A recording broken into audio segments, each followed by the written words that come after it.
Hi, good evening, everyone, and a very warm welcome to this webinar on recent advances in management of autism, cerebral palsy, and other neurodevelopmental disorders. What is new in this field? What do we know? What did we traditionally know? What more do we know now? And how does it help us look at children differently, look at their treatment differently, look at them, their potential differently? That's what I'm going to discuss in this webinar. My name is Dr. Nandini Gokulchandran, known as Dr. Nandini. My other name, the second name is very long, so remember me as Dr. Nandini. And I am the Deputy Director of NeuroGen Brain and Spine Institute, which is in Mumbai, in Navi Mumbai, in India. And I specialize in regenerative medicine and especially for neurological conditions. So that is my specialty. So today we are going to talk about recent advances as well as what is traditionally known, as I said. So let's go on this journey of knowing more. So why are we here? Why are you interested? Why are so many people spending their afternoon in this webinar, maybe an hour, 2 hours? That is because we have either a child with a neurological problem at home, or you know somebody who has a certain condition, or you are a caretaker, or you are a physician, or you are a therapist who wants to know, who is looking at knowing and understanding what more is known in the world. So I'm going to talk a lot about scientific data, which is available. Many people feel there is nothing, but there is so much to know and learn. So what is the current protocol process that happens that when your child is different, you notice that your child either doesn't have eye contact or was speaking a few words and regressed, or in some cases, the child is not developing physically, or even if the child is developed physically, likes to play on his own, then what do? You go to different doctors and therapists, you get different assessments done. Doctor advises you that, okay, this is a diagnosis. It could be an autism, or it could be a ADHD, or it could be a slow learner, or it could be a cerebral palsy or intellectual disability, and do rehabilitation, do therapy. Okay, very rarely is an MRI or a brain scan done, or usually an MRI which is done broadly, the brain structure is normal. So you do therapy and you're told that these are the therapies and you have to live with this condition with your child lifelong. So the therapy continues and you see some improvement, but maybe less. You see that the progress is very slow, and that leaves you with a lot of worry as to what can be done for my children. What is there nothing else? Isn't there a definitive treatment? What am I really treating here? Because I can see that my child is otherwise whole and healthy, is running around, but really what is wrong? So this is what we are going to learn today. So the current treatment paradigm is that there is no cure for neurological condition. That's what you keep hearing, right? When you go for a consultation, you are told there is no cure, there is no treatment, there is no medicine, there is no surgery, there is no like if there is a brain tumor, you can open up the brain and you can remove the tumor. But here there is nothing wrong in the brain that you can remove something and the child becomes okay. There is only rehabilitation and there is no medicines. Okay, the medicines, if at all, they help the symptoms or help the epilepsy, but really all you have with you is the neurorehabilitation or rehabilitation. So hearing this, actually, it gives a lot of shock to the parents, especially the first timers. And we have had parents coming to us really depressed and giving up even before starting the therapy. So, I believe that everybody should get a way ahead, a plan ahead. There should be a roadmap as to what are you looking at, even if it's just rehabilitation. What are the options that you have? Why do you need to do rehabilitation? Why is it important to do rehabilitation? This is necessary to understand. So when we look at the brain of a child with autism, I'm speaking specifically of autism here, we and cerebral palsy and intellectual, so basically neurodevelopmental conditions, we find that the MRI is normal, that the structure of the brain is normal. So let me show you.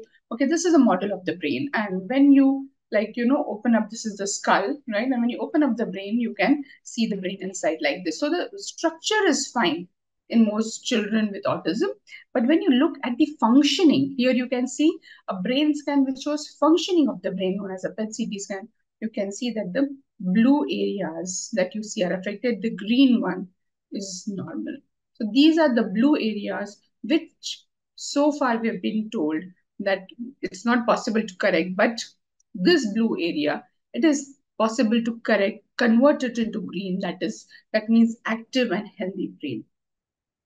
So how is it possible? It is possible with a combination of cellular therapy. Along with rehabilitation therapies and integrative therapies, right? So now what are these? So cellular therapy is the center of the newer treatments, but you do know about rehabilitation, right? Most parents have heard about and have been doing for years together occupational therapy, physiotherapy, speech therapy, ABA or behavioral therapy, sensory integration, newer treatments like aquatic therapy, art-based therapy. This is an important part of the treatment, and then you add cellular therapy and you add integrated therapy like hyperbaric oxygen therapy, ozone therapy, and other vitamin supplementation. So what's new in this treatment? Rehabilitation is the conventional treatment. What's new is a new team members, cellular therapy and integrative therapy. So I call this, and we call this as that it's a team game. Treating a child with neurodevelopmental condition is a team game. One doctor or one therapist alone cannot treat a child successfully. So just like a football is a team game, or hockey is a team game, or cricket is a team game, you need a good team. So rehabilitation is an experienced team member. Rehabilitation is a tried and tested team member, but somewhere it needs more support. You need in the team of your child's treatment new blood, new enthusiasm, new know-how, new technology. And that's where cellular therapy and integrated therapy adds on to the neurorehabilitation. So, experienced team member cannot be replaced and should not be replaced. What we can do is pump in new blood with a combination of newer treatments. But also a word of caution, it's very important to put together a team which works in complementation to each other, which works combinatorily. Otherwise, there are so many new team members which is possible to include in your team, but they should work in alignment. So that's where the protocol that we have been studying for years together and put together is now a beautiful combination of cellular therapy along with rehabilitation and integrated therapy. And I'm going to expand more on this. So, why is it important to have this team member? Why rehab alone is not enough is, for example, when you have a fracture of the leg, you can see a fracture here. And suppose in a fractured leg, you start walking or you start doing physiotherapy. Will it help you? Won't it worsen your fracture? Won't it cause more swelling? Right? So, what do you actually need to do? You need to fix this fracture. And once the fracture is healed, once it is fixed, now you do the physiotherapy. Now the muscles will strengthen and you will be able to walk and hopefully run again the way you were. So, similarly for the brain is also an organ in our body which needs to be healed. And when we look at the brain of a child with autism or cerebral palsy, we see that the blue areas that here denotes the damage or the low functioning or the inflamed areas of the brain. And we believe that when you heal this, you can see that here the green is starting to come up as the brain heals. Now you do the rehabilitation, now you do the therapy. The child will learn faster, develop faster. What you see in 1 year, 2 years, you start seeing in 3 to 6 months. So what is the old thinking? The old thinking is that once the nervous system is damaged, it is incapable of regeneration. But that is old thought process, right? Long time back when we were kids or even before we were born, it was a general thinking that you should not travel across the seas. That was Indian culture. So if you travel across the seas, then it is a sin. But now the whole thinking has changed. Yeah, every day we travel different directions. We travel maybe across multiple seas. Yeah, so the new thinking and the new evidence which is coming has come in for the last 15, 20 years is that regeneration in the brain is possible, albeit it needs some push, it needs some help through the process of cellular replacement and repair. So what was the old view? That only rehabilitation, so experience is enough, experience know-how is enough. But the new view is that with the experience, you need the new technology, the cellular therapy and the integrated therapy. Now this three is a very strong combination, and the new view is that now it is possible to reverse autism, it is possible to reverse cerebral palsy, it is possible to get the brain to regenerate and revive. And I will show you examples of these. So cellular therapy is not a science fiction. I keep telling it is a idea whose time has come. It is something which is now available. Now, treatment available usually in the field of modern medicine, you know that either it is medicine or it is an injection or a medicinal product. So, tablet, syrup, capsule, injection. That's one way of treating any condition. The other way of treating that you know is surgical procedure. You cut, you stitch, you remove stuff. But cellular therapy is a third paradigm. It is a third type of treatment, which is neither a medicine nor a cut stitch surgery. It is a procedure known as cellular transplantation. So, this gives us a hope without just medicine, without a big surgery, to get a child who is sitting on a wheelchair to stand and walk, a child who is unable to go to school and study. So cell therapy with the tool of stem cells is where you get, there's a stem of a tree, just like a stem of a tree gives rise to branches and gives rise to leaves, flowers, and fruits. We have cells in our body which can multiply many-fold, and depending on where you put them, they can give rise to that type of cell. For example, if you put them in the liver, it can become liver-like cell. If you put them in the muscle, they can stimulate the muscles. If you put them in the brain cells will divide and multiply and regenerate and revive their connections. But you need growth factors, you need the fertilizer, you need the rehabilitation to help this tree grow. So that's why the combination. So what are these cells? What are these special cells? These special cells, what is the function and what is the characteristic? These cells have special abilities that one cell can multiply into many, many. Depending on where you put them, they can become the type of cell which is there in the environment. They improve blood supply. They release positive chemicals so that the cells around who are functioning low can get stimulated and work better, like nerve growth factors and brain-derived neurotrophic factors. They stimulate the brain cells to repair, and these special cells have these chemicals to stimulate other cells. So those inactive cells which you see in the blue on the brain scan, which I showed you, will get revived. They will start becoming active so that now when you train them, they will start connecting and networking. So how are these different from any medicine? Let us look at a very simple example. Like way back in 1990, if you had to calculate something, you would need a calculator, right? If you needed to click a picture, you would need a camera. If you needed to video shoot, you needed a video camera. If you needed to listen to music, you needed a musical instrument, right? And if you needed to watch television, then you needed a television set. If you needed to use a computer, you needed a PC. If wanted to read a book, you needed a hardbound book. But now, in the current age, in 2024, what do we have? That one phone, whether it's an Android or iPhone, can perform all these functions. That's what the special cells are. That's what they do. They have multiple functions. They have the function of stimulating other cells. They have the function of forming new blood vessels. They have the function of preventing cell death of the current cells. So they have multiple action, and that's their specialty. So the cellular therapy or regenerative medicine is a promising therapeutic modality which can help the damaged cells or damaged brain be replaced so that healthy cells become more active.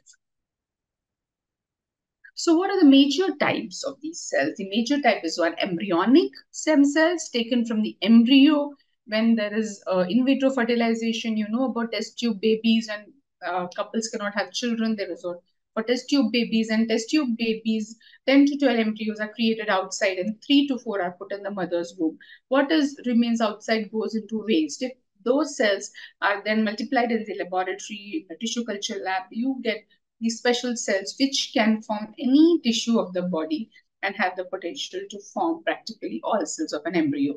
However, these cells, though have a lot of promise, they also have possible tumor formation or teratoma formation.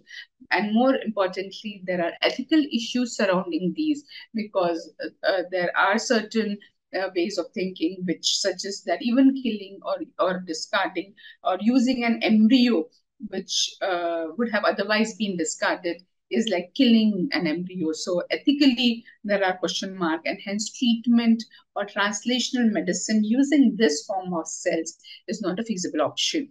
The second form is the cord blood, and cord blood is very commonly now stored in special laboratories. We do know about them that the cord, which connects the mother and the child, does have cells of the child, not so much the mother, but of the child, and is a rich source of stem cells for blood disorders or hematopoietic disorders. Sibling transplantation, sibling cord blood transplantation is a well-known possibility. Other indications for using cord blood could be autism and cerebral palsy. However, these cells only can be given intravenously and cannot be put directly into the brain. Why? Because these cells are stored in minus 190 degrees centigrade. You can imagine, -1, -2 itself, you will freeze to death. And in minus 190 degrees centigrade, the cells have to be kept alive. How are they kept alive? They're kept alive by mixing the cells with a cryopreservant known as dimethyl sulfoxide or DMSO. This is an extremely toxic chemical for our cells, for our body at our temperature, at room temperature. However, in cold environment, this chemical keeps the cells alive. When we have to use it on a patient, we need to retrieve it outside, wash the chemical completely. Otherwise, even one drop can cause a severe reaction. Hence, very careful. We have to be very careful by using this. The third option that we have, which is feasible both in terms of ethical clearance as well as no chemical mixing, is the adult stem cells. The adult cells taken from our bone marrow, from our teeth, our fat, are good potential sources of cells to be used for repair of our body organs. And there are no ethical issues. We are not killing an embryo, and hence these cells are very, very potentially useful. So when we hear that one, stem cell is banned, number two, stem cell is experimental, number three, it is still being researched, the stem cell is illegal, what we are doing is we are putting all beverages in one basket. Would you say that homemade orange juice, Tropicana, or packaged fruit and alcohol are all beverages, and hence they all have either toxicity or side effects or need licensing? What is the correct statement? It is partially correct. It is not completely incorrect. However, that does not really bring out the truth. So what are we looking at here? We are looking at adult cells taken from our own body, prepared in the laboratory without any chemical mixing. It's like homemade orange juice. A homemade orange juice made by the mother with lot of love. Will it, cause any problem to the child nutritionally? No. Does it need licensing? Do you need license to give it to your child? No. But if the same orange juice in the factory is packaged, it will need FDA approval. And that's like using a cord blood cell because it is stored at minus 190 degrees. The third is the embryonic stem cell. Is like alcohol. It needs different kind of licensing because it has different issues altogether. So you need to understand that we can't really generalize. Every type of stem cell or every type of source of cellular tissue has different requirements, it has different licensing requirement, it has different um, connotations, it has different pros and cons. So it's very important to know where are you taking the cell from, what are you doing to it, and where are you putting it. These are three questions you must ask.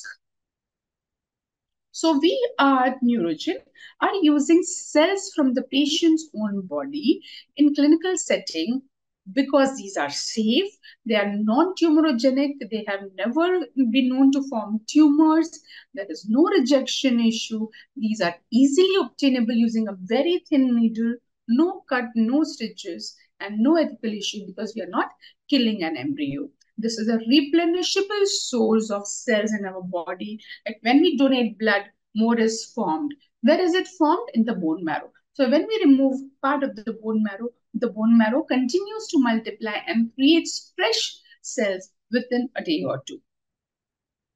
And this is the source of the cells. Now, what do we do with it? We separate a certain part of the cells, which is a cocktail of cells known as mononuclear cells. And these cells are then injected into the lower back, into the spinal fluid, and in the same patient. Why? Because we want to reach the brain.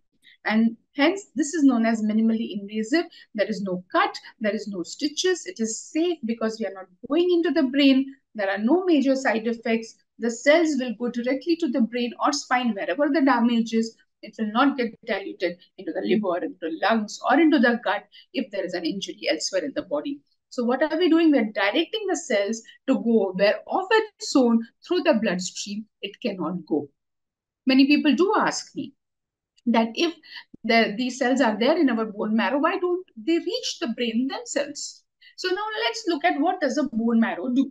Many of you who are non-vegetarians and who eat non-veg and chew the chicken or the goat bone would know that this bone is hollow and that's where the bone marrow resides.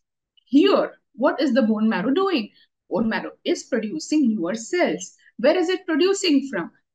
It is producing from a source of immature cells or kid cells which are there in the bone marrow. They multiply, they divide and multiply, and they form adult cells, adult blood cells like white cells and red cells and platelets which go into the bloodstream.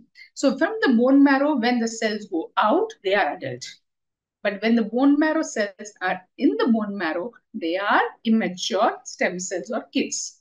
You understand this? So when in the bloodstream, when the bloodstream reaches the brain, it has mostly adult cells. That is one part. So we don't get immature cells or young cells which have the potential to stimulate and become other cells in the blood. They are mostly in the bone marrow. So suppose these cells were in the blood, would they reach the brain?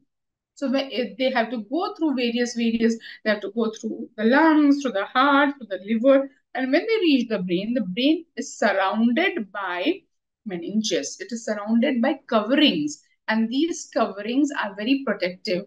And even if the blood goes there, only the soluble chemicals or oxygen diffuses into the blood, into the CSF or into the brain. But the cells cannot go there. So that's the natural way of the nature to protect our brain.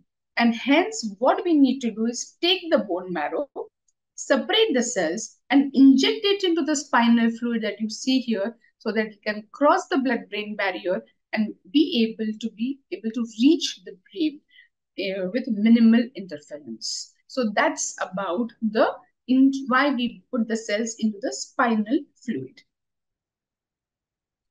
So what is the scientific basis of this cellular therapy or regenerative medicine? Is it something which has just come up in the last years or so? No, it has been a research for the last at least 30-35 years now, or maybe 60 years if you look at it, because Dr. Thomas was awarded the Nobel Prize for demonstration of stem cells in the bone marrow the year 1990. That means he must have worked at least 20-25 years before that, before getting the Nobel Prize, right? The second Nobel Prize on the derivation or isolation of embryonic stem cell was awarded to Sir Martin Evans in 2007. And in 2012, a new concept of induced pluripotent stem cells or designer stem cells or customized stem cells was given to two scientists, one in the US, one in Japan, for a path-breaking evolution or understanding or innovation. So a lot of research has happened, is happening, and it is not something which has come up overnight. At NeuroGen, we have published almost 109, 110 scientific publications in various national and international peer-reviewed journals. What does peer-reviewed mean? It means that our data goes to the scientific journal and our peers who are experts in their own field and in the field of regeneration review our data. If they find it authentic, then it is published in the journal. Like this, we have published 16 articles in autism, 15 in cerebral palsy, 4 in intellectual disability, 18 in muscular dystrophy, and 9 in spinal cord injury. So all the major conditions that we treat, we have scientific publications. We have also been invited to write book chapters in textbooks on, for example, recent advances in autism. We were invited to write a book chapter on stem cell therapy in autism. We were invited to write a book chapter in a book known as Cerebral Palsy Challenges for the Future, again about cellular therapy, in a book known as Physical Disabilities in Muscular Dystrophy. So because of our experience in this condition, in using of regenerative medicine and cellular therapy. Now, Government of India also at the highest level supports regenerative medicine. Shri Narendra Modi, our Prime Minister, in fact, has visited the lab of the Nobel laureate Professor Yamanaka in Kyoto University in the year 2014 to understand how induced pluripotent stem cells can be used for various blood disorders. He came back and he suggested and he ensured that a laboratory specifically in Bangalore would do this work and take it ahead in India. This is the book that we have written, which is being gifted by Professor Alok Sharma, our director, to our Prime Minister. He's also written, the Prime Minister has also written a preface for our book in Gujarati on muscular dystrophy. And he's also spoke in the parliament. तो Japan मेरे कार्यक्रम में मैंने एक कार्यक्रम क्या जोड़ा, मैं वहां एक नोबेल लॉरिएट साइंटिस्ट यामाहा को मिलने गया। मैं इसलिए किया गया कि उन्होंने स्टेम सेल के अंदर जो रिसर्च की है, मैंने जितना पढ़ा था तो मेरे मन में आया था शायद इनकी एक खोज हमारे काम आ सकती है क्या। हम गए तो वहां गए, उनसे चर्चा की और बेंगलोर के हमारे साइंस इंस्टीट्यूट के साथ आज उस दिशा में हमारा काम हो रहा है। So a lot of positive influence from the premier of the nation as well. Now, how is this treatment done? Just with all this background, I hope you've got some sense of what this field is, where is it going. Now, the treatment is very simple. Most parents, of course, worry, what does it mean? How do you subject a child to a lot of cut and stitches? No, the treatment is very, very simple. It is done in 3 simple steps. One is the aspiration of the bone marrow from the hip bone. From the hip bone here, we take the bone marrow. You can see the bone here. This bone is very thick. A very small needle goes in and sucks out the bone marrow. Then this is processed in the laboratory in a few hours, and then the cells which are separated are injected in the lower back. Let me show you a video which demonstrates. You can see the bone marrow, child is sleeping well. Then it is processed in the laboratory. It is centrifuge. It divides into different layers. The lowermost is the red blood cell. In between, you get the mononuclear cell or the white cells. And then above that is the plasma. What we need is the central part that is separated, and this pinkish white ball of cells, millions of cells, are then injected using a very thin needle in the lower back. You won't even see a mark there. So bone marrow aspiration, separated in the laboratory. These are the cells. Finally, that we get millions of these cells counted and injected into the lower back. So along with that, of course, we do a lot of integrative therapy. A little introduction about the integrative therapy. This is the other team member, as I call. We keep on looking at what new, what more naturally stimulating that we can do with very less chemical stimulation. We don't believe in a lot of chemical stimulation. And one of them is oxygen-based therapy or hyperbaric oxygen therapy. Now, what is hyperbaric oxygen therapy? You can see this machine, which looks like a space capsule, and in fact, many children love this and feel they are sitting in an airplane or going on a jet. This helps to improve the oxygenation of the tissue throughout the body.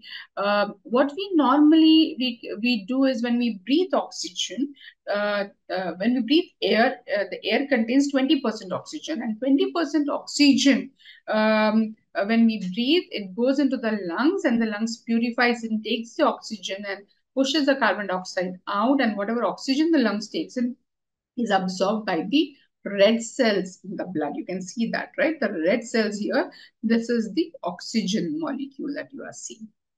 So you can't see any oxygen here outside. This is at 20% oxygen at 1 atmospheric pressure.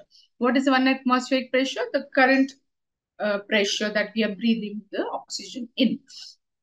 In hyperbaric oxygen, 100% oxygen is administered at increasing pressure.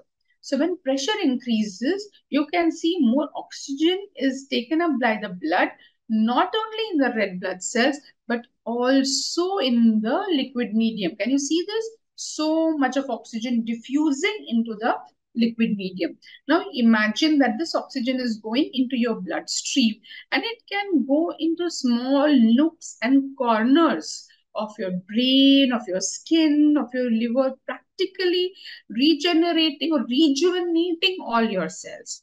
And when this oxygen, it can reach even where the red blood cells cannot reach.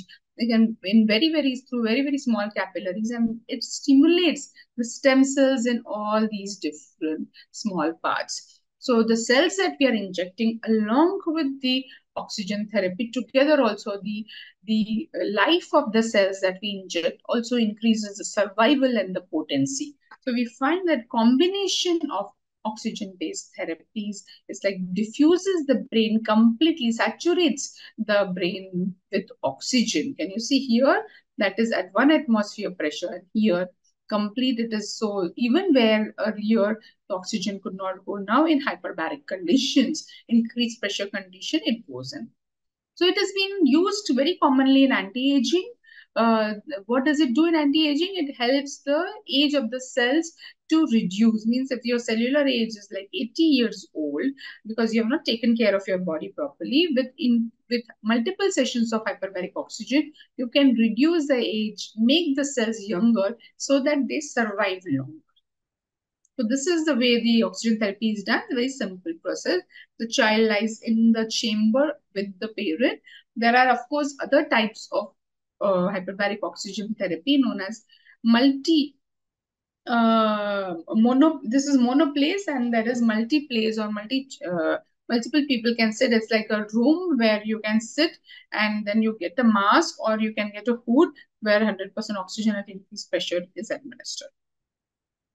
So it also releases, increase the nitric oxide synthetase. It helps to stimulate the endothelial progenitor cells, which will eventually help repair it, increases the possibility of the tissue repair, and helps the cells to engraft better, helps the cells to reach the right place, improves blood supply, it reduces inflammation, it gives the bone marrow cells a better environment, and help them reduce the inflammation in the brain as well. So oxygen therapy along with cellular therapy seems to work beautifully together. So the contraindications also, you must know, if a child has active seizures, we are very cautious administering SPOT to such a child. If there is a visible implant in the outer part of our body, if there is ear perforation or grommets in the ear, If there's a fibrosis of the lung or the lung is infected severely, the present patient on oxygen support, acute ear pain or discharge, or deranged vitals like increased blood sugar or very high blood pressure. So this is, let's see how the hyperbaric monoplace hyperbaric chamber works. This is an example of an adult patient, but a child can go in with another parent. Here the child patient is going inside. They're putting earthing connector, so there is no electrocution. Then the door is closed. This door closing is very important. It has to, be very tightly shut, like there's no pressure should leak out. And then the pressure is slowly increased. The first session of 30 minutes will always be like a 1.2 or 1.3 atmosphere pressure. The pressure takes few or 6 minutes to 8 minutes to build up. Then you keep the patient in for some time, and then you get the pressure down to again 1 atmosphere, and only then the door is open. So the going up and going down are very critical. So generally children love it because they can watch television, they can look at their favorite cartoons, so they get the screen time, push. So that becomes very, attractive to the children, and its beauty is well tolerated by the children. The second integrative or the oxygen-based therapy is ozone therapy. That you will see here on the screen. You can see oxygen is 2O with a good tight binding here, but the third oxygen now which connects is very weak linkage, just one you can see here. So this is ozone or O3. You can see O2 and O3. Females who go to the parlor will know now there is ozone therapy or ozone facial massage. Why? Because it helps rejuvenate your face. Also your skin heals better. So we find ozone therapy very, very useful. It is activated oxygen, medical oxygen converted to O3 or through an ozonator. It is also a gas, and it's an unstable molecule. It's a natural germicidal. It kills viruses, bacteria, and fungus. It reduces inflammation and swelling. It makes the blood thinner. It reduces the blood clotting. It is an antioxidant and thereby prevents cell damage.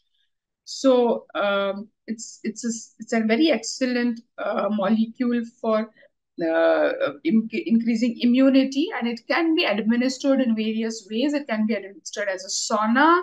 It can be administered as breathing ozone through oil, that you can pass ozone through oil and breathe the fumes of the oil. You cannot breathe ozone directly. It is very toxic. It also improves gut health. When you give like an enema, it kills unwanted bacteria. It improves the blood supply in the gut. It improves the brain oxygenation when you give it through ear, like through a stethoscope, and it has multiple benefits. So this is ear insufflation. This is one way it can be given. As I said, through the nose, like sauna, can be given intravenously. Once you put it in saline, and different ways. When can we not suggest or administer ozone? In G6PD deficiency, intravenous ozone cannot be administered. In acute bleeding or active bleeding or menstrual cycle, during that time, no ozone, because it thins out the blood and may increase the bleeding. In hyperthyroid patients, cannot be. In ear insufflation, it cannot be done where there is cold or there is an ear issue, or if child has seizures or has EEG abnormal.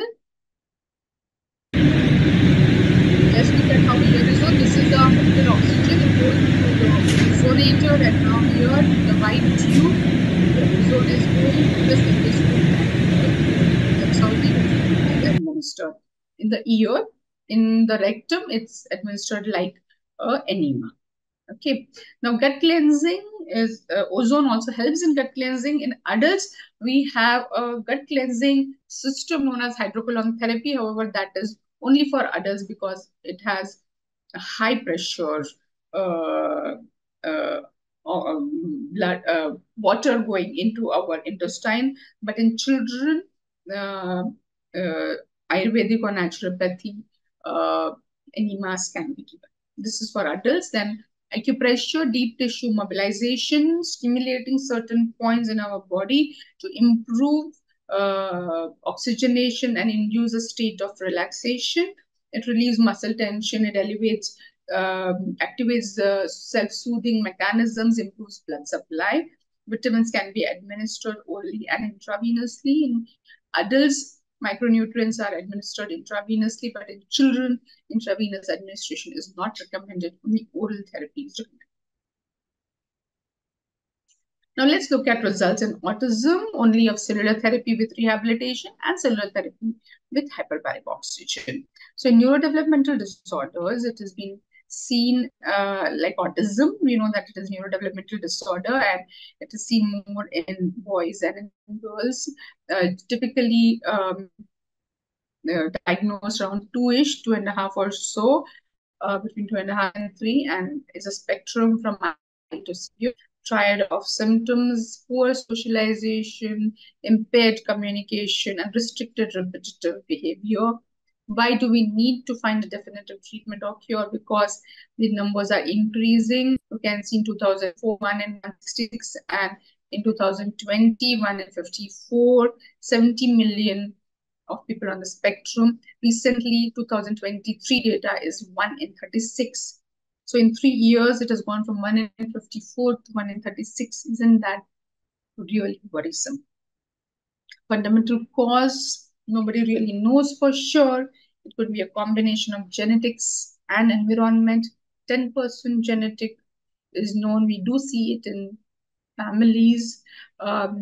Genetic tests have revealed some amount of associations.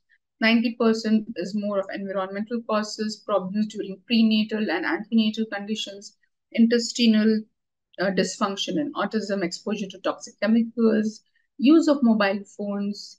Evidence is coming up, not 100% a given, but a possible contributor. So what do we know new about autism? We understand autism better through imaging of the brain. I will talk a little bit about that, and then we will look at the results of cellular therapy. Now, the new imaging, apart from MRI, that is the PET-CT scan of the brain, tells us the functioning of the brain. We look at which areas of the brain are functioning better, and some which are not working well. You see the brain from the side view, which I showed you here, right? And you see this is the brain. When you see from the side view, let me show you the other way, I think. Yeah, yeah. So you can see, so this is the main brain, the pink that you see here. On the screen, you will see it as green, yellow, and red. That is the main brain or cortex. Here it's for functioning well.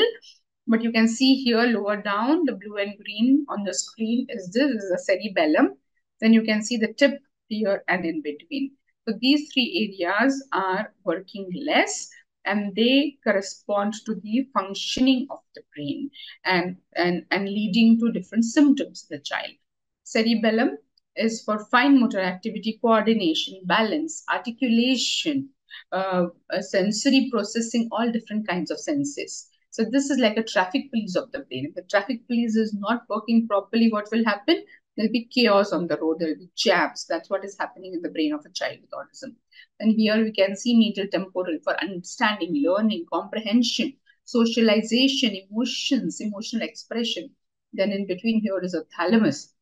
Thalamus is important for motor and sensory processing. It's a relay center which relays information across the brain, to parts of the brain, as well as from brain down. So all this is important. We feel is just the problem in speech. However, that's not so. Overall, interpreting the cues from the surrounding, uh, taking in information, whether it's verbal and or non-verbal, from others, from the environment, that itself, the processing of information is affected. Input is normal, processing and output is affected. And this is what we have studied and published in the World Journal of Nuclear Medicine as well. a gist of what's really happening in the brain. I told you, but over a period of time, what is happening?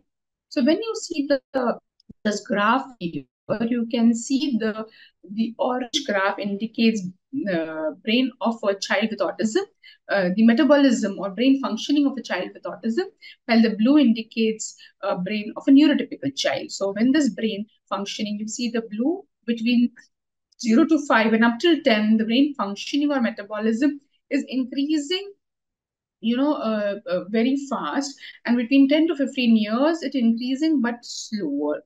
When you look at brain of a child with autism, the initially it appears that the brain functioning is better, and then it keeps going down and down, and you can see that the gap between a child with autism and a neurotypical child keeps on increasing with time. Now, why is this important? This is important to understand that because it's important that we start treatment early. And why do we need to start treatment early? Because if we start treatment early, you can push this graph up. You can reduce this gap. You can get the child to mainstream faster if you start treatment early. The later we start, the bigger gap we have. It's not that it is not possible even later. It is possible, just it becomes more difficult. It's like, going against the tide. But even at later ages, it is possible to give a child with autism a better functional life. So the management of autism is not a one-person job. It is a teamwork always, and it's important to get the right team together. And one of the most experienced team members is, of course, neurorehabilitation, just running through something which you already know, ABA or applied behavioral analysis or behavioral therapy, important to help reduce behavioral issues and channelize the child's energy to appropriate activities. Physiotherapy, motor impairments are seen in autism. We may think they are not there, but we do see many children with low muscle tone, problem having gravitational insecurity, climbing stair, climbing down, jumping, running, hopping, standing on one leg. This may sound trivial, but they are important in the overall development of a child. Then occupational therapy, one of the core treatment important for a child to sit and develop. What is the occupation of a child? Occupation of a child is to play. Occupation of a child is to brush his teeth, eat his food, have a bath, be able to go to the washroom, right? Dress himself. These few things are very important even before the child speaks. So occupational therapy helps the child to become independent in activities of daily living through processes of neurodevelopmental techniques, but also to sensory integration. Sensory integration is also a part of occupational therapy. Why sensory integration? Because primarily the autism is a sensory processing disorder. You need to teach the child to respond appropriately to the sensations that a child feels. Because generally the problem is either the child is hyposensitive or hypersensitive. What does that mean? When the child looks at a sensory information, is unable to process it appropriately, and response is either exaggerated or underplayed. Every kind, whether it's light, it's sound, it's touch, it's oromotor, chewing, smell, everything is disturbed. So we need this disturbance to get into harmony. Speech therapy. Everybody who is initially developed with autism unfortunately starts only with speech therapy. It doesn't help. So we need to integrate speech therapy with OT.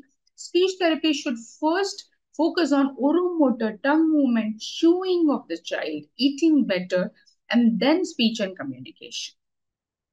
Aquatic therapy, new form. Children love water, and we've seen that when you teach things in the water, the child develops better, the child focuses better, concentration improves. Sometimes speech also gets stimulated.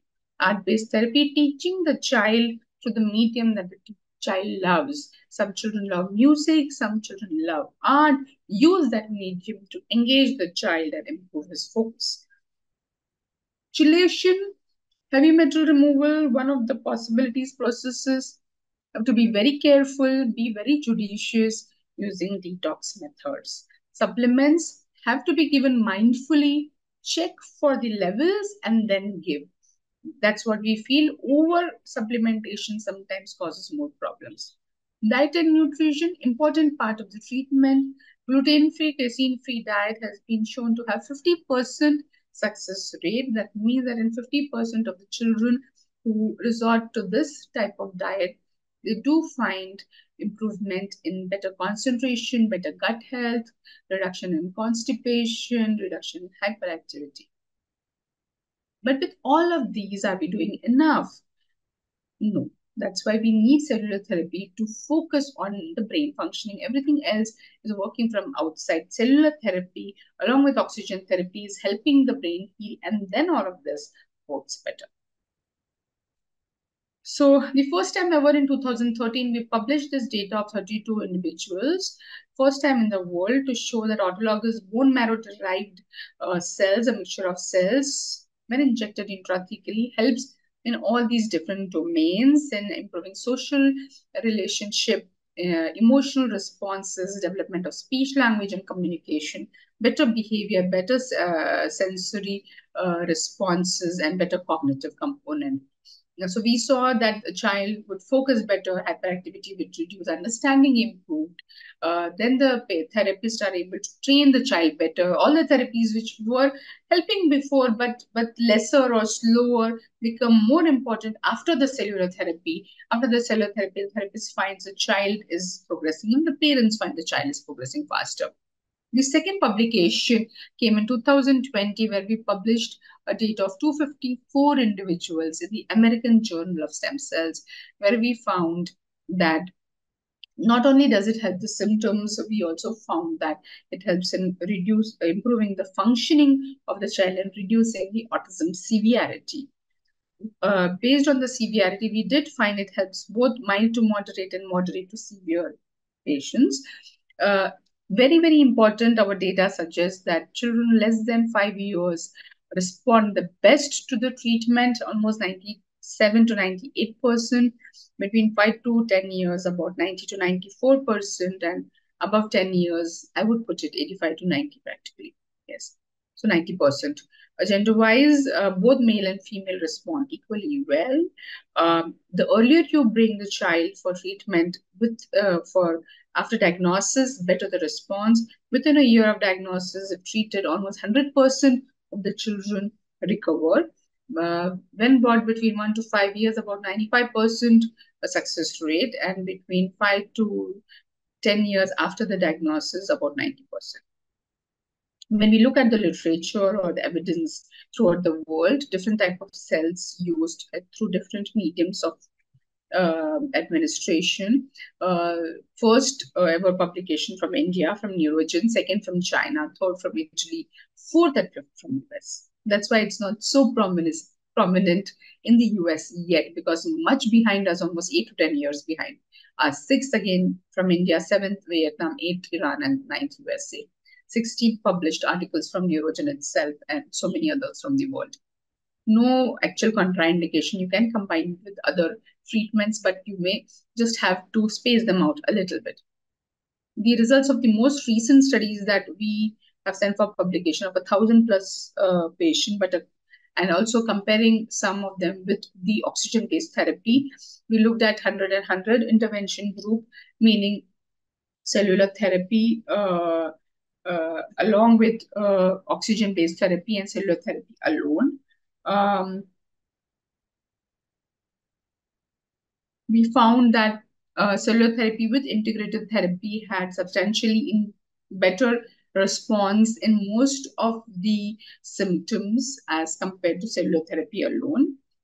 We also found overall, in terms of autism rating scale, also there is a better impact when oxygen, at least 10 oxygen session, hyperbaric oxygen sessions are given along with cellular therapy. So let's look at a few examples. This is one of our very favorite patients who was treated almost 10 years back. 2015 was his first treatment. He was 11 years at that time. The second treatment in 2017 and third in 2018. Now he's 19, almost 20 years old now. When he came to us, he had fleeting eye contact, he had low self-awareness, no response to name, a lot of sensory issues, stereotypical, self-laughing, aggressiveness, temper tantrums, all the typical indicators of autism, limited vocabulary flow, fluency, hyperactivity, poor command. Following after the treatment, within 5 months, he went from reading level of third grade, fourth month, to a reading level of seventh grade, first month. You can see this jump in 5 months. His eye contact improved, his temper tantrums reduced, stereotypical behavior reduced, his sensory issues reduced. He started enjoying water, started wearing full sleeves clothes, personal judgment, conversation, memory, independence, socialization, everything improved. Brain functioning improved beautifully. In 2 years, he could get integrated into regular school, and he started getting A's in most of the subjects, even in language. He learned not only English but Spanish also, with a GPA. He passed with a GPA of 3.833, which is, I think, great. After 7 years of treatment, no long-term side effects, because that's one of the worries of the parents. Autism. He was off the autism spectrum in about 2 to 3 years. You can see that, and now he has graduated from school. He has applied and received admissions in colleges. He was part of a choir. He traveled with the team to different parts of Europe. So that's him. That's his name, Ganesh. I couldn't get him to engage with me. I couldn't get him to give me eye contact. Over time, he started to lose a lot of vocabulary. Right around 18 months to the age of 2 years, he just slid backwards. He would flap like that, and he would walk on his tiptoes, look at the wall and be talking to the wall. He had problems with eye contact. He'd never look you straight in the eye. He had problems with his speech. Some research and found out about NeuroGen. And the big question that I had in my own mind was, what is there to lose? And I could not come up with a good answer. And I said, we have to do it.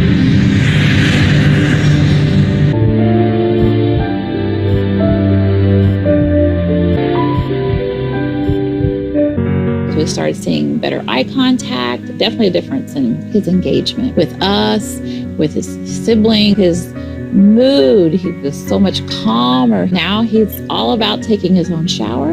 I have to just prompt him to get out, but he'll wash himself and he'll put his clothes on. Saw the PET scan images.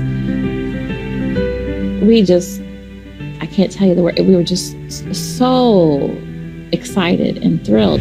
The areas that were hypoactive or non-active were warm. There was activity there. Ganesh has gone from the 3rd grade 4th month reading level to a 7th grade 1st month reading level in 5 months.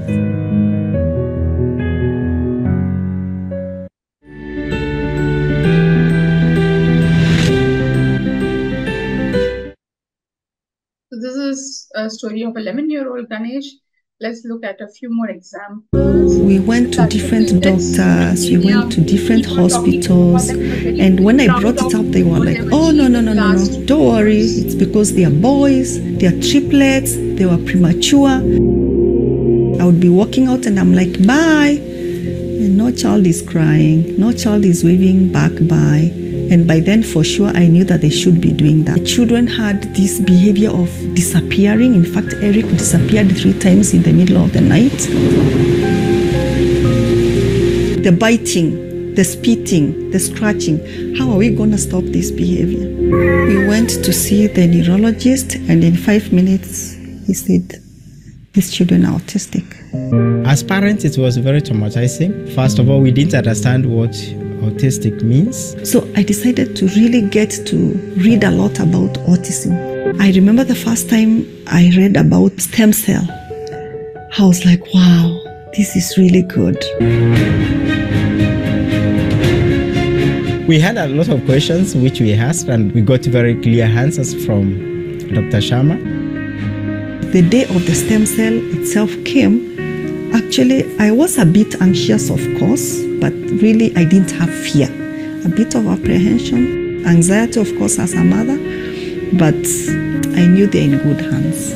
We put a needle in this pelvic bone and then we take out the bone marrow, which is the fluid inside the bone.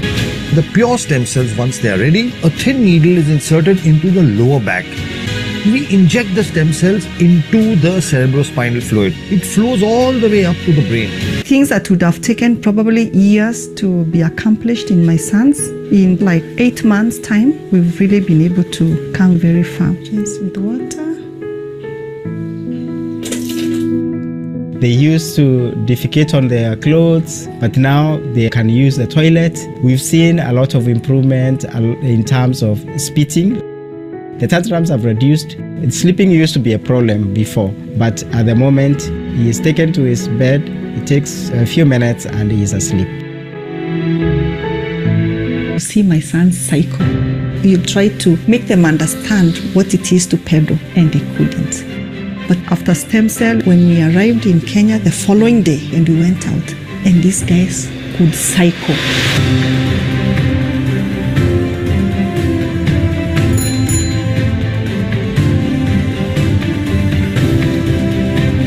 I'm going to send you to buy tomato paste, okay?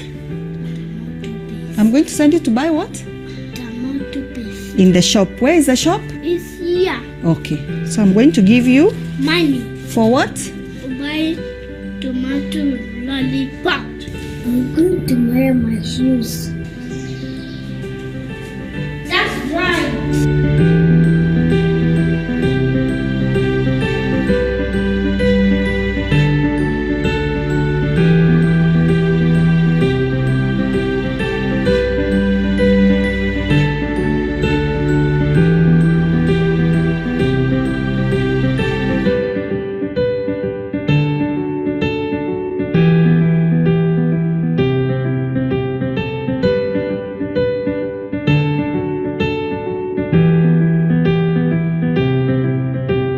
Parents ask me, so do you really think stem cell works?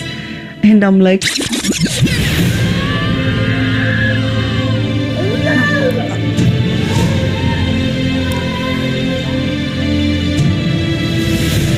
I can see changes, I can touch, I can feel, I can smell.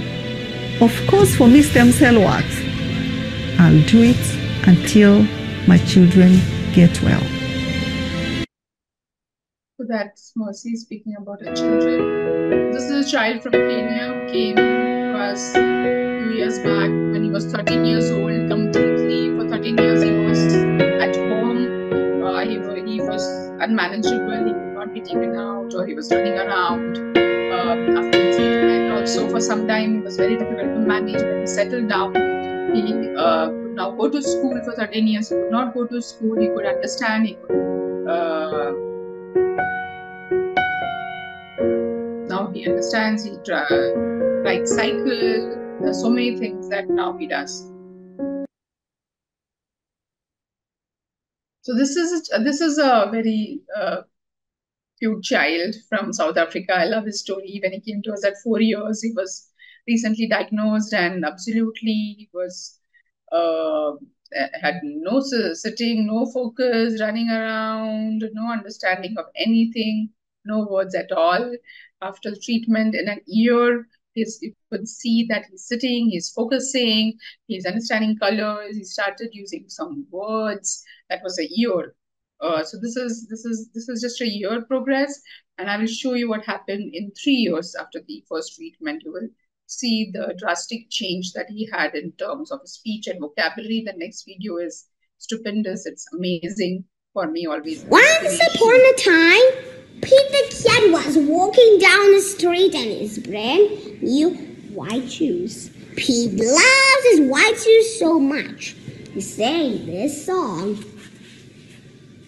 I love my white shoes, I love my white shoes, I love my white shoes. Oh no. Pete stepped in a large pile of strawberries. What color did it turn in his shoes? Red. Did Pete cry? Goodness, no. He kept walking along and singing his song. I love my red shoes, I love my red shoes, I love my red shoes. Can you believe it? He's the same boy who was completely non-verbal. And just see what the mother wrote here. Mother wrote, I want you to read this. She wrote that I am Lavan from South Africa, and do you remember, Zaki? I just want to thank you that all those years before the cellular therapy treatment helped to create the foundation, which was very important. That's what we believe. If you're able to early on get the brain functioning to improve, the foundation is set, then you can build. You can build a bigger, building. Keep on training the child better because now the brain is capable of taking. So other therapies, other treatments have to happen, but if they happen in the foundation after the cellular therapy, you will see the response better. So there are so many such examples. I will now go to talk a little bit about cerebral palsy. Cerebral palsy is lack of oxygen to the brain, leading to severe brain damage, probably either during pregnancy, during delivery, or immediately after birth. It can lead to various types of disabilities. It could be that just the one hand is affected, or one side of the body is affected, or just the lower part of the body is affected, or the whole body is affected, along with cognition and understanding. Based on which part of the brain is affected, there can be severe tightness, or can be complete loose, or there can be a lot of involuntary movements. Now, this is a PET scan which tells us about the damage. The black part that you see here is dead cells. These are dead. This is a dead brain. Only there is scarring. The black indicates scarring. Blue around it is salvageable. The blue around it is what the cellular therapy is going to stimulate and make it green, that is active cells. And that cells now can be trained. That's what neuroplasticity is about. That's why training or therapy after this treatment becomes very, very critical. What are the current treatments available? Medications, orthotics, that is the splints for the leg, surgery if there is very severe spasticity, if there is less spasticity, then medication or Botox, and rehabilitation, of course. But with cellular therapy, all the other therapies, what they're doing, they are helping from outside. The cellular therapy is helping to build the brain from inside. The unpublished data shows of 262 children shows various kinds of improvements in children with only lower body affected or upper body affected and other kinds of mixed cerebral palsy. We will see a few examples and we'll see a few videos. Brain functioning, I want to show you this. So you can see the brain damage here. All these blue areas are damaged. This is before the treatment, and 6 months later you can see that the blue has become green. So the green part is now active brain. Now the brain can be trained better. You can just see a difference in before and after. So this is one of the first studies, and we have about 15 scientific papers. Let's look at videos. In fact, I want to directly show you some videos where I can explain to you.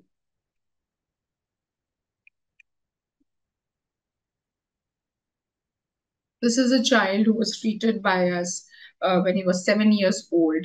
And in 22 months, he had the following improvement. The child was completely unable to sit without support, is now able to sit independently. A child who was not able to stand is now standing with walker and walking. A child who was not able to speak is now started speaking in sentences. Took about 22 months, but what was not happening in 7 years started happening.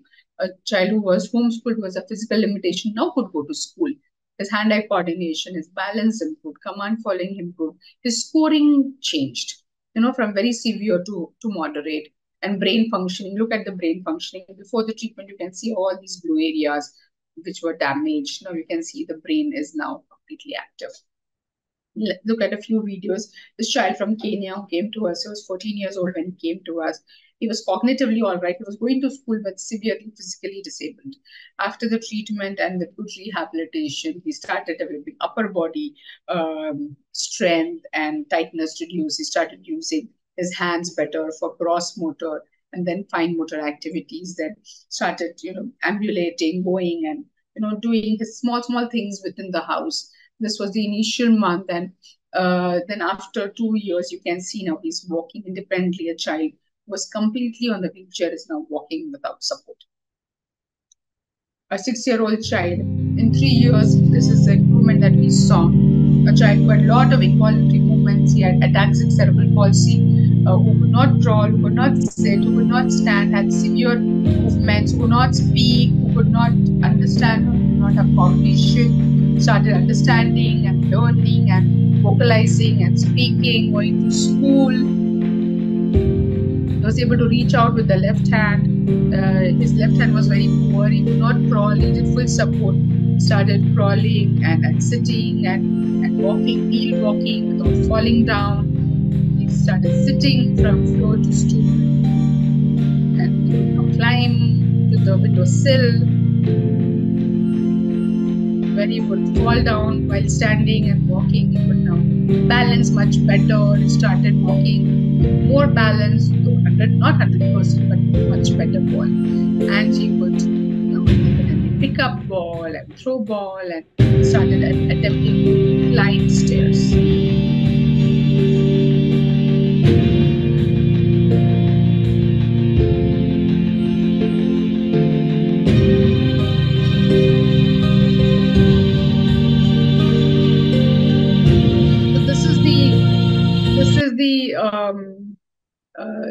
The success that you get with proper, consistent follow through after the cellular therapy.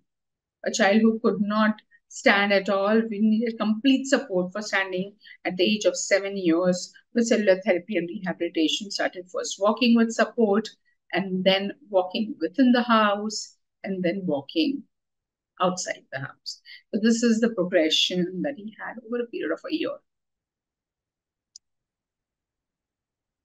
This is a brain scan. You can see damage before and improvement after 12 months. Child very severely damaged. Over a period of 2.5 years, you can see the subsequent cellular therapy and rehabilitation. So he had no leg holding, no sitting, no crawling. They could sit better, more awareness.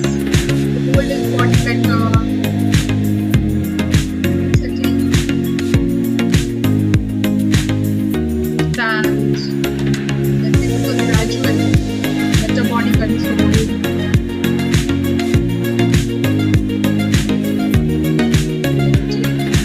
The support of walking. Because we need lot of commitment from the parents' side. There are many such examples in cerebral palsy also. I'm now going to go to intellectual disability, talk a little bit about intellectual disability, basically also known as mental retardation, but the word is not used anymore. Again, brain functioning is affected in such children, mainly treatment for medications and behavioral therapy and special education is the key treatment. As brain functioning improves, you see that rehabilitation works better. This is the first ever publication in the world that came from NeuroGen, which shows proof of concept of using autologous cells in intellectual disability. We divided the patient group into 2 parts. 29 got only rehabilitation and 29 got intervention, that is cellular therapy with rehabilitation. And we found quantifiable difference. What did we see? That in only rehabilitation group, though there was improvement in 80% of the individuals, 20 did not improve. And those 80 who did improve, only 13% improved significantly. Now, in the intervention group, we can see that all of the patients improved and 62% improved significantly. So that is the quantifiable shift that you get when you add cellular therapy to the mix of rehabilitation. This is a brain scan. You can see before the treatment, completely blue chewed up brain. almost like a cortical atrophy, and after the treatment, you can see completely clean. So this is the improvement that you see. That brain is functioning better from inside. Then you do therapy from outside. It really helps. Now, publication in the scans. So these are publications. For example, a 20-year-old boy from part of India known as Andhra Pradesh. He came with an intellectual social age of 9 years when he was 20 years old. So he was behaving like a 9-year-old child. He had difficulty in reading. He could not write. He could not do outdoor games physically, though it was more of intellectual disability, also had physical issues. Unable to speak full sentences, could not do any mathematical calculation. He was not able to go outside the house independently. He could not buy any groceries. And in 24 months, his reading improved. He was able to complete school. His mathematics improved. He could now do calculations 2000 independently. He could now go and help his father in the grocery, shopping, social interaction improved. Because he could speak complete sentence, he could communicate with others and peers. And then he could actually start cooking for himself, at least, and taking care of himself. That's a focus that they should become more independent, and the mental age increased by 22 months. This is another 26-year-old young lady who came to us, who's now 30 plus now, who had difficulty in motor activities as well as motor planning, fine motor activity, difficulty in copying. She could speak, but her maturity level was much low. So after the treatment, improved coordination.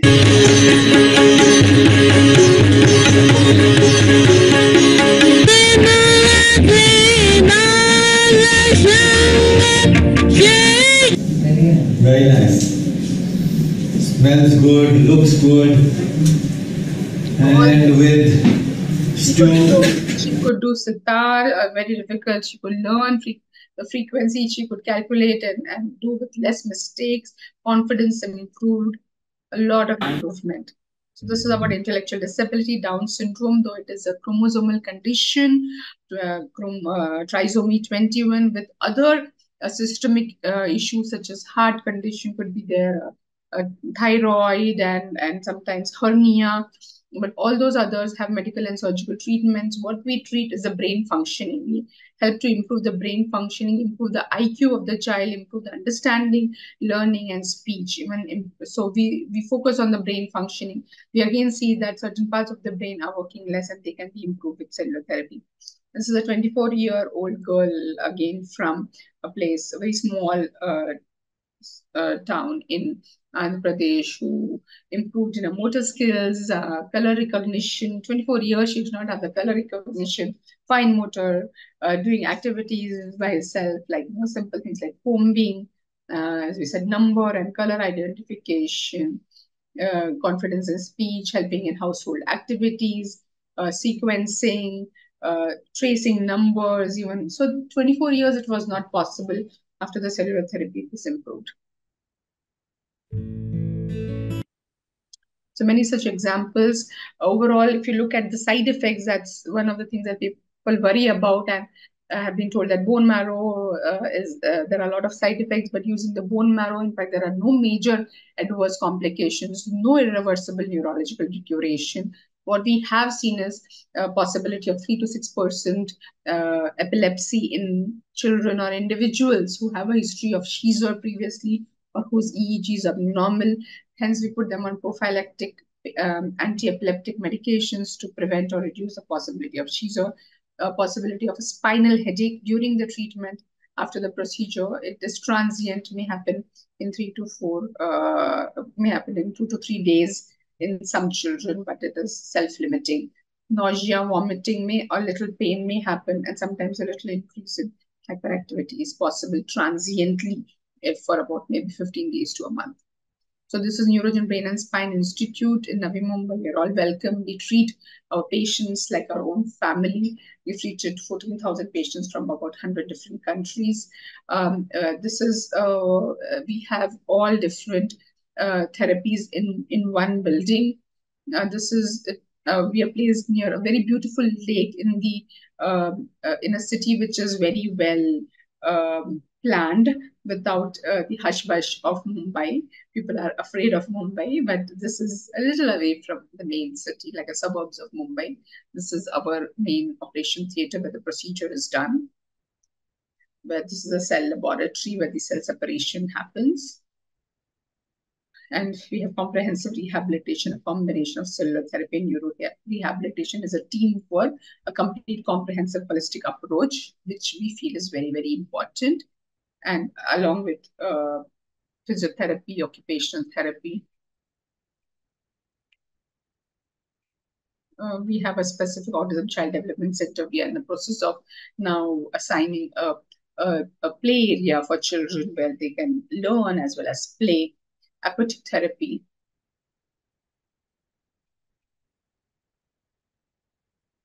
spinal cord injury, walking track, especially for adults, sensory integration therapy, walk, play, speech language therapy, and our anti-aging branch or a NeuroGen annex, where we do cellular therapy as well as we also treat non-neurological conditions with other holistic treatments. We have published 18 books on various topics, both for professional as well as for caretakers, and this is our core group. We are accredited GLP, GMP, and these are our awards. So a holistic approach is very, very important. We believe that not one treatment is enough. It has to be a combination, but the right combination is important. To help you make a decision, please note these our website details and contact numbers. Each person is assigned a coordinator who will help you. We have a 1 week program and we have a 2 week program.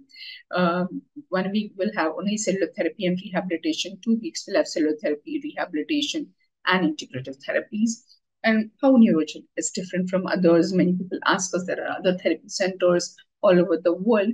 What is different in NeuroGen? NeuroGen is different because our focus is only on neurological conditions. We do not treat any non-neurological condition in NeuroGen. We use safe cells from the patient's own body, which are autologous, and their focus is to improve the brain functioning, hence injected intrathecally.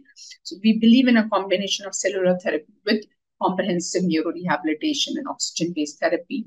We've treated over 14,000 patients from more than 100 different countries. In the last 15 years, we have a team of very senior, experienced professionals from the field of neurological treatments, both for cellular therapy as well as for rehabilitation, with who supervise all the work. We have the largest number of publications on cellular therapy and neurological conditions in the world, not just in India, in the world. And we have written many, many chapters and various textbooks. We keep on constantly researching, adding what more can we do to help our children. And we have a government-approved institutional ethics committee which monitors all our work. So that's how we are different.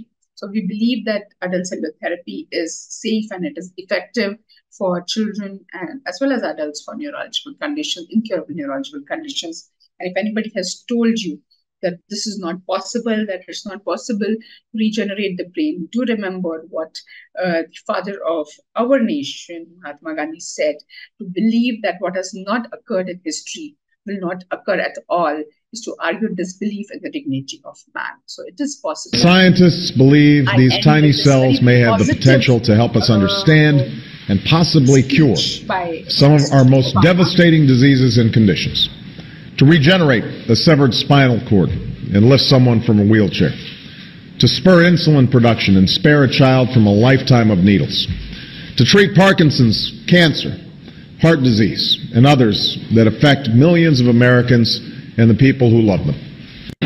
Today, with the executive order I am about to sign, we will bring the change that so many scientists and researchers, doctors and innovators, patients and loved ones have hoped for and fought for these past 8 years. We will lift the ban on federal funding for promising embryonic stem cell research.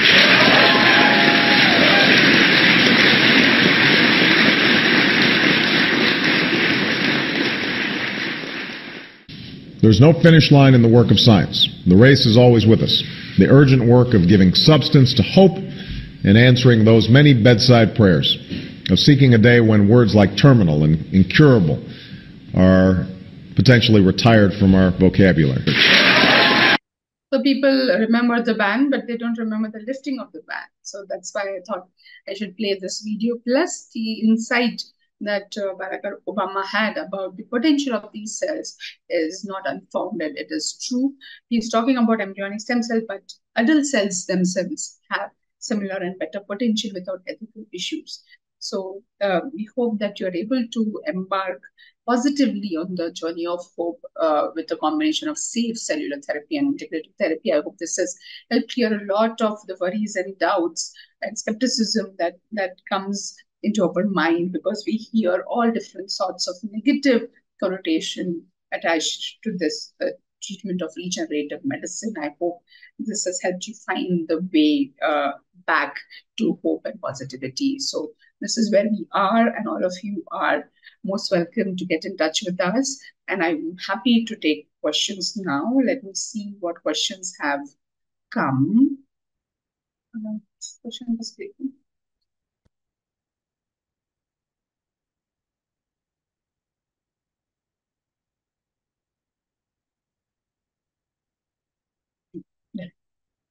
So I'm going to take the questions. Shama Fazil says, what age children can do stem cell therapy? Because my son is 4 years old, speech delay till now, he's not speaking, but he can hear well. So Shama, younger the child, better the results. The youngest child that we have treated is of autism is 14 months, 1 year, 2 months. So earlier, and by the age of 20 months, child is already vocalizing and speaking. We have seen that child, one child who came to us at 2.4 years, at 3.2, she's out of autism. So younger the child, and so better the results. It is safe, it is simple, so you can bring your child 4 years old. This is a good time. Rotimi is saying, thank you for your time and expertise. I wish to ask, how effective is the use of stem cells in the treatment of vascular dementia? Yes, Rotimi, you're right. Vascular dementia, we have treated vascular dementia, but definitely the age is important. Plus, how far has the individual deteriorated? The main purpose, since it's neurodegenerative condition, is to stabilize or stall the deterioration. A combination of cellular therapy with at least 40 sessions of oxygen-based therapy will help go a long way in getting individuals' function improve. So we have published certain case reports on vascular dementia. You may look it up. There is good success for speech delay in children. Shama, I hope the videos have helped you understand. Yeah, Sabine Salman wants to know whether this treatment helps a 16-year-old child. Yes, we have treated older children also. Recently, we treated a 21-year-old, 28-year-old. Yes, the possibility of success reduces by 5% for every 5 years, but it is never zero. So yes, it can help a 16-year-old child also. Amelie wants to know whether there's a possibility of participating through French. Is it? I have done a French webinar. Also, in fact, a week back or 15 days back, I did do a French webinar. So I am going to take your question, and I will ensure one of my colleagues who's a French translator gets back to you on the question. I understand a little bit of French, but not a lot. And you want to know whether parents with infants with autism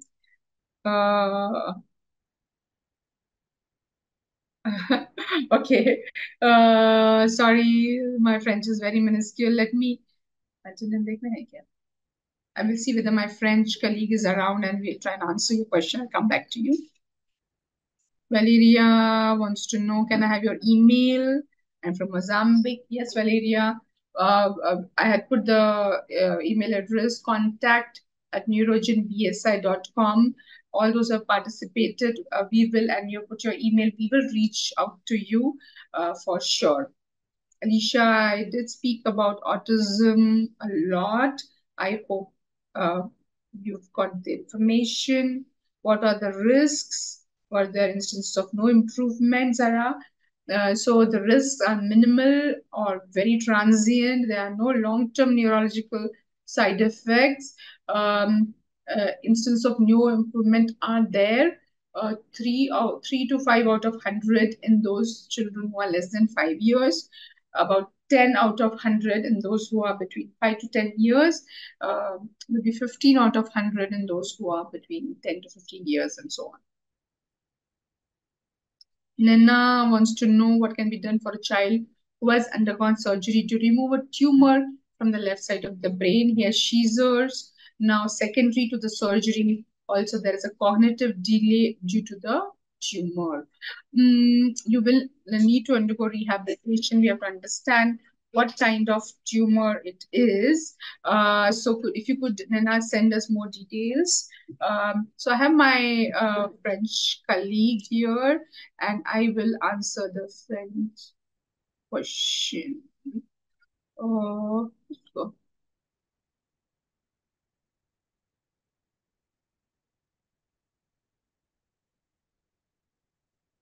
Video. Yes. So.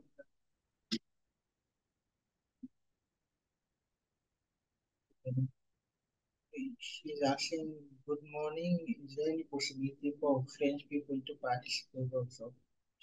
I'm from Benin. Okay, and what's the question?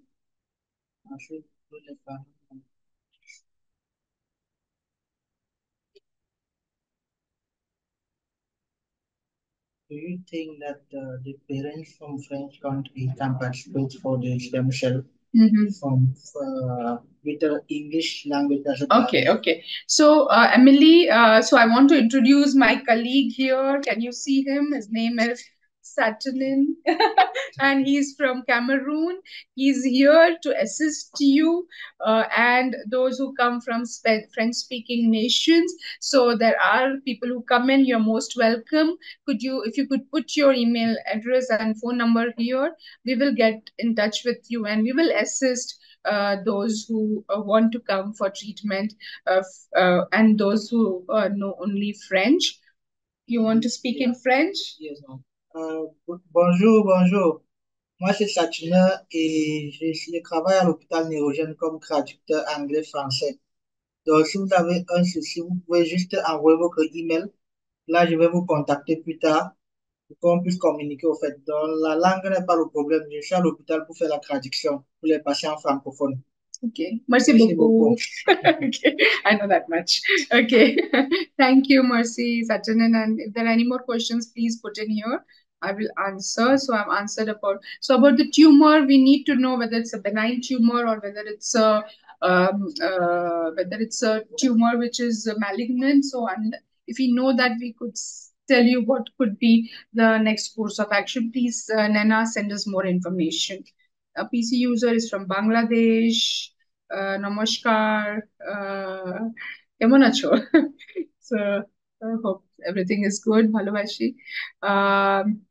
So please do put your questions. Okay. Adiola wants to know how often should cell therapy be administered. Okay, let me just open up this page. Okay, lot of questions. I hope I don't miss any.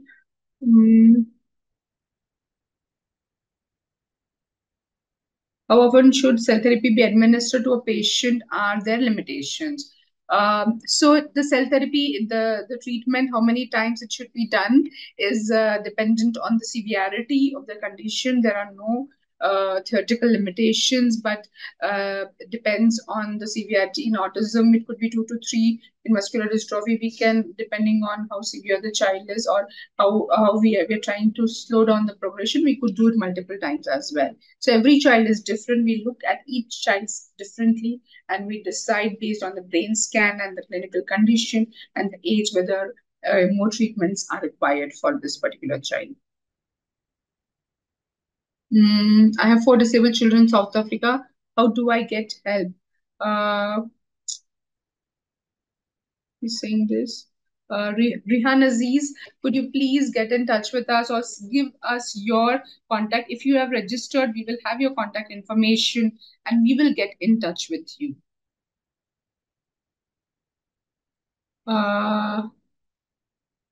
What age children can do stem cell? Because my son is 4. I think I did answer this. You can do it. Thank you for your. No, where did this go? I think I've gone back again. I think I'm.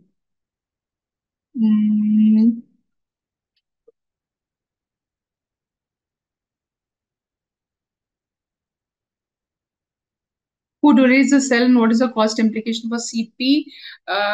The patient himself donates the cell. That means it is autologous. We take from the patient's own body. We will send this video to all those who have participated as well as who have registered so that you can go through the video again and we will connect with you. We have to assess the condition of the child and then the cost will be. So coordinator will reach you and you will get all the information. Hello, I would like to know if you also do tests to find out if the child has been correctly diagnosed. Absolutely.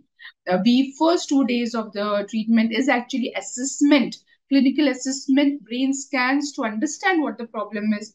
For us, initial understanding and documentation and brain scan is very critical. And yes, we do diagnose whether the child is autistic or the child is intellectual disability or the child is a developmental delay.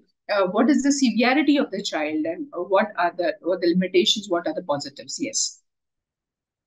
Olubunmi wants to says that it was a very expressive presentation. How often do you carry out the stem cell therapy? Thank you so much, Michael. How often do we carry out stem cell therapy for each child is different. First, we do a treatment. We see how the child does in 3 to 6 months. If the child needs another treatment to improve the impact of the first treatment, then we call them between 6 to 9 months. So every child is different. Some may need just 1, some may need 2, some may need 3. Tuluwala Adipoju says, thanks for the presentation. What do I do? My son is 2 years, throws tantrum, doesn't sleep well at night. So Adipoju, we will get in touch with you. We'll try and understand the child. If you can send us videos of the child, we should be able to figure out whether he has any issues. 2 years is a good age to start assessment and if required intervention. So we will help you.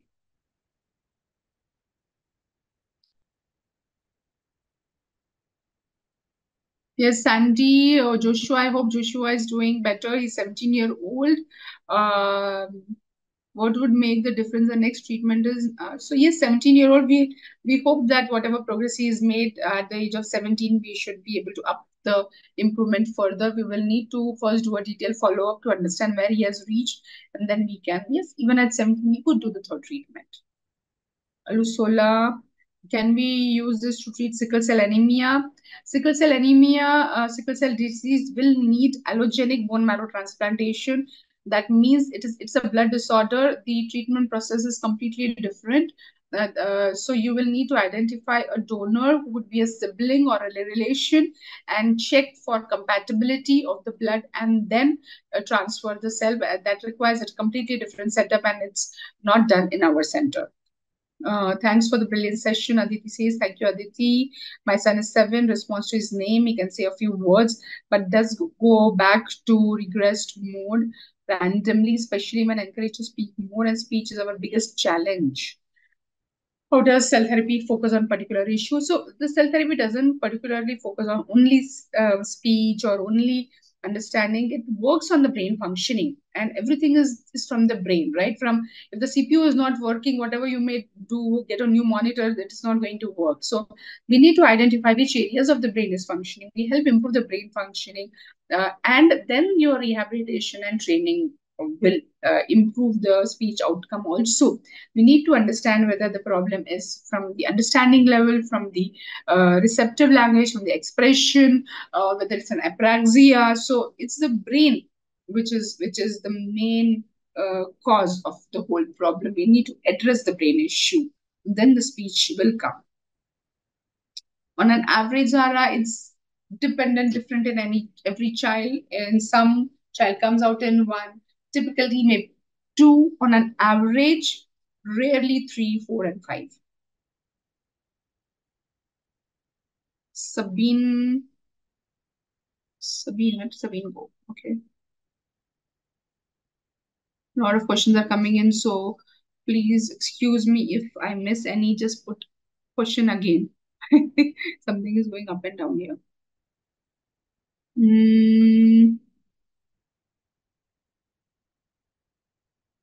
No, Sabine's question, he's high functioning autism, social issues, and some behavior. High functioning autism will, yes, typically have problem of socialization, and because functioning is high, behavioral issues prevent the child's development. So again, general social awareness and general comprehension is affected in high functioning. They are high functioning in academics, but maybe socially inadept. So again, it is the brain part known as the amygdala, which is affected, the part that is the medial temporal. We need to improve that. So yes, we can help. Please reach out to us. Can we chat or call on the number displayed? Yes, you can. Please send a message on the number displayed or email, and we will try and get help to your child. First, we need to understand that your 24-year-old, how severe he is. Then we can give you a possibility of helping him. Mohammed Saddam, writing to know details about cell therapy for cerebral palsy is 24 months, and one of the doctors said that best treatment is stem cell. Could you please let me know the cause? My son home is Bangladesh. I'm going to yes, let me. So yes, we need to Muhammad Saddam. We need more details. Could you email us or put your details in this message, and we will certainly get in touch with you.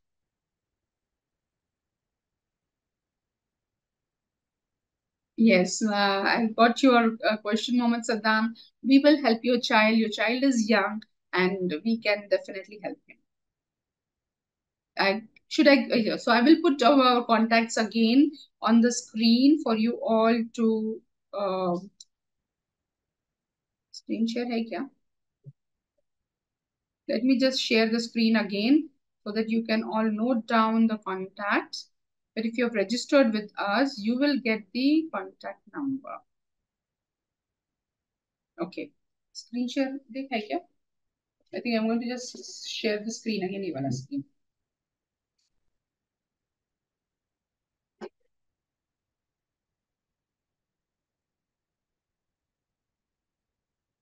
Minimize.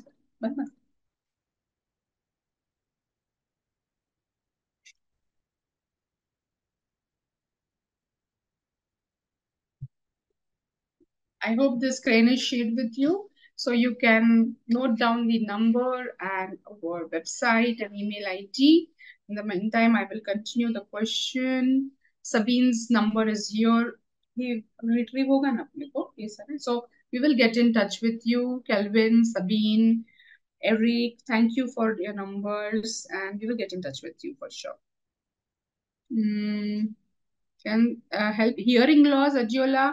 No, hearing loss is a problem of the ear and the inner ear. Cell therapy currently doesn't have that potential. Unfortunately, you will need to use either cochlear implant or hearing aid. Does cell therapy work automatically, or should there be rehabilitation before recovery? Rosemary, it's like if you put the seed in the soil, will the tree come up on its own, or do you have to water it? That's the question you are asking me. So it may come up on its own and it may grow like a jungle, or it may wither off, right? Depending on how the soil is, how fertile the soil is. And a fertile soil is the one where there has been good rehabilitation. So it would be good to do therapy. No, therapy doesn't always mean professional therapy. I know most countries, most places do not have professional therapy, or even if they have, it is not accessible. So our program helps you as a mother or as a father and as a family to engage in therapy. We would like you to participate in the therapy of your child. There are parents who have done therapy on their own with guidance from us and have been helped the child to get recovery. So yes, therapy is important. If you can get professional help, that's great. But along with that, rehabilitation by parents, by the family will also help. So Emily has again put some question in French.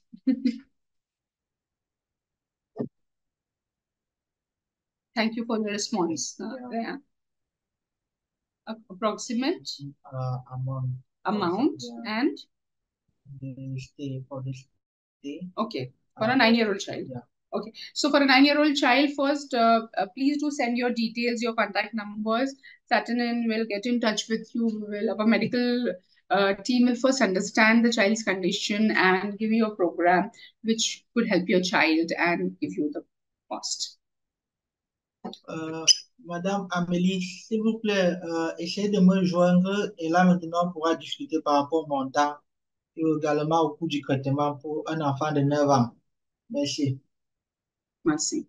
So, this is Kenya number. Macmillan says, what is the best way to train child on how to use water closet to urinate and so as attend to natural fall? The best way, Macmillan, is to show him. Okay, best way a father can teach a child is to show how it is done rather than instruct. So for a male child, a male individual or father, show him. You do it yourself in front of him, he will understand it. That's the best way. The other best way is pictures. But, practical demonstration works the best. I hope this helps. Try it out. Kate says, thank you so much. We appreciate your time. Thank you so much, Kate, for your appreciation. I'm so happy so many of you are asking questions. It's great. Then I know that, my spending an hour and a half here has made an impact. 2 hours, yes. Can I own my own certificate through email? You need a certificate of attending this webinar. I'm not sure we are doing that, but thank you for your email, but we will look at it. I'm seriously considering bringing my 10-year-old son to NeuroGen. He's autistic. May I have a quotation? Yes, Maggie, we will get back to you. Thank you for your email ID. Yes, thank you, Emily. Emily has sent her email ID too. Christine, what is the difference between fecal microbiota transfer and ozone treatment? Fecal microbiota transfer, or FMT, basically what does it entail? It entails taking a poop of a neurotypical child who doesn't have any allergies or who is not on antibiotic, processing it or the centrifuging it and putting it through the anus of your child. So that's fecal microbiota transfer. So and ozone therapy is basically ozone put as an enema again through the anus. It kills the bad bacteria, bad fungus, and then you have to give probiotics so that good bacteria starts living in the gut of the child. So FMT is taking somebody else's poop and putting in your child, hoping that the good poop of a non-autistic child inhabits the gut of your child. Experience and publications say that one FMT is not enough. You need to do at least 30 to 60 FMTs for it to be effective. Only one FMT is like we call in India prasad, like, a small bit of the whole piece. So it's not really going to be effective.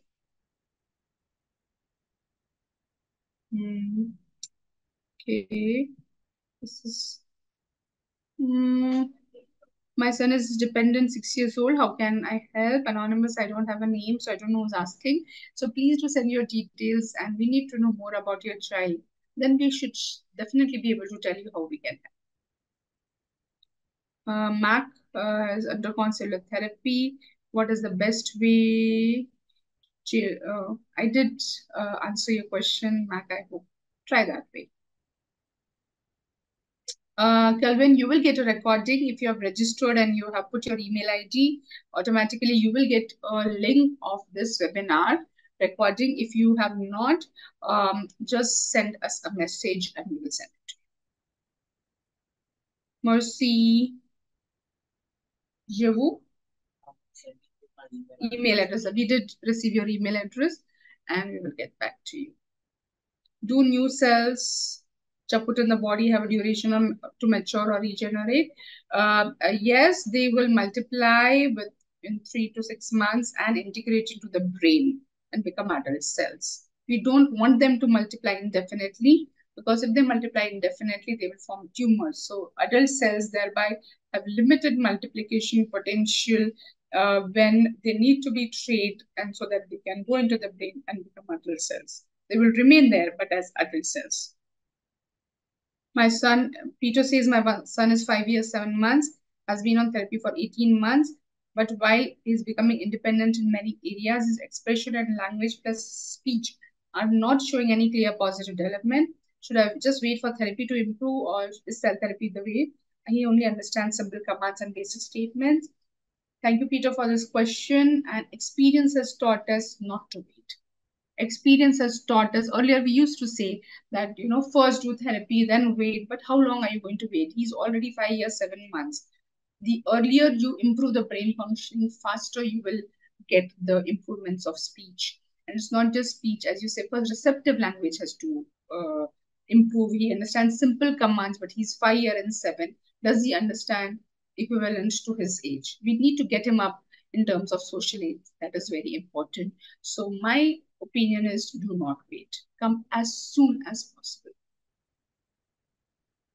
Thanks for your reply, Aditi, saying we are coming for treatment in August. Wanted to ask if we can do online speech and language or other therapies. Can we start before the treatment or continue after August? Do you offer online services? We are looking at starting some online therapies, not just from NeuroGen, but from all around the world. But that platform is yet not completely ready yet.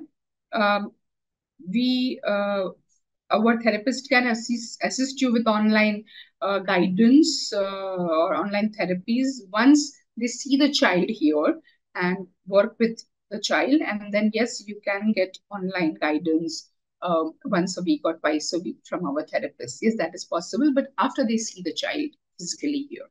And we look forward to seeing you in August.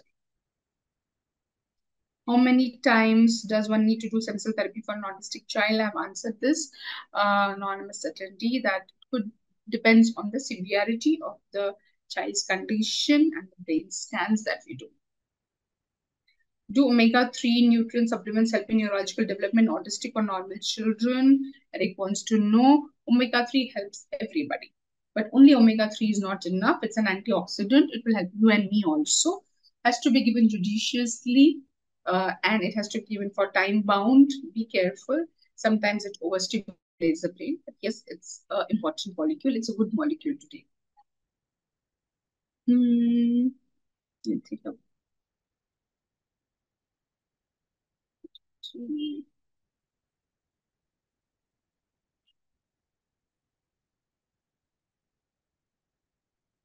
okay. Oh, I think I've come to the last and then gone back up again.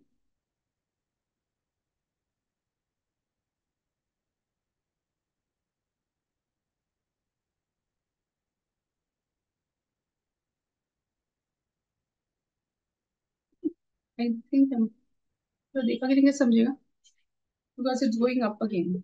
खाली खाली केलं then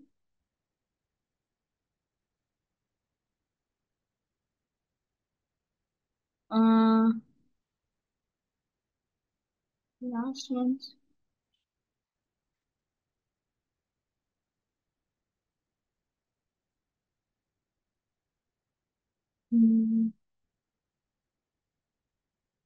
Yes, I think omega-3 supplement question was the last.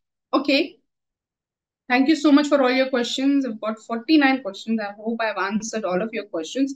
If anything is remaining, just, message us or mail us. And thank you for amazing participation and discussion. It was a great discussion. And I hope this was useful. Keep in touch with us, and we are always there to help you. Have a great weekend.